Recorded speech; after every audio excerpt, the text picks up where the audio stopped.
Hello guys, तो आज का जो हमारा क्वेश्चन है इसमें हमें दे रखा है charge particle moving in a magnetic field vector v is equal to I cap minus J cap tesla has an acceleration of 2 I cap plus alpha J cap metre per second square at some instant. और यहाँ पे guys हमसे alpha की value पूछी गई है। तो guys हमें यहाँ पे वैल्यूज़ दे रखी हैं और हम एक फॉर्मूला जानते हैं जो कि है vector f is equal to q vector v cross vector b. ठीक है गाइज। और गाइज हमने जब एक्सेलरेशन निकालना होगा तो हम इस फॉर्मूले को ड्राइव कर लेते हैं। कैसे? हम वेक्टर एफ की जगह रख देते हैं एम इंटू वैक्टर ए और जो हमारा एम होता है वो नीचे आ जाता है, तो हमारा ये वाला फॉर्मूला बन जाता है। अब गाइज हमें पता है कि इस वाले फॉर्मूले के केस में क्या है कि जो हमारा एक्सेलरेशन है ना उसकी डायरेक्शन है परपेंडिकुलर टू मैग्नेटिक फील्ड के।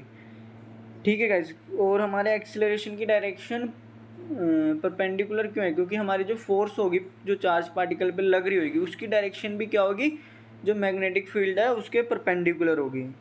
तो गाइस हमें पता है कि जब हम परपेंडिकुलर जो वेक्टर होते हैं उनका जब हम डॉट प्रोडक्ट करते हैं तो उसका जो आंसर आता है 0 आता है, क्योंकि कोस 90 गाइस कितना होता है 0। ठीक है, तो दो वेक्टर का डॉट प्रोडक्ट 0 होता है, इसलिए गाइस आप देख सकते हैं यहाँ यहाँ पे vector a dot vector b की है वो 0 है। ठीक है, लिख दिया है। तो गाइस अब हम अपनी वैल्यूज़ रखेंगे और क्रॉस प्रोडक्ट्स कर देंगे।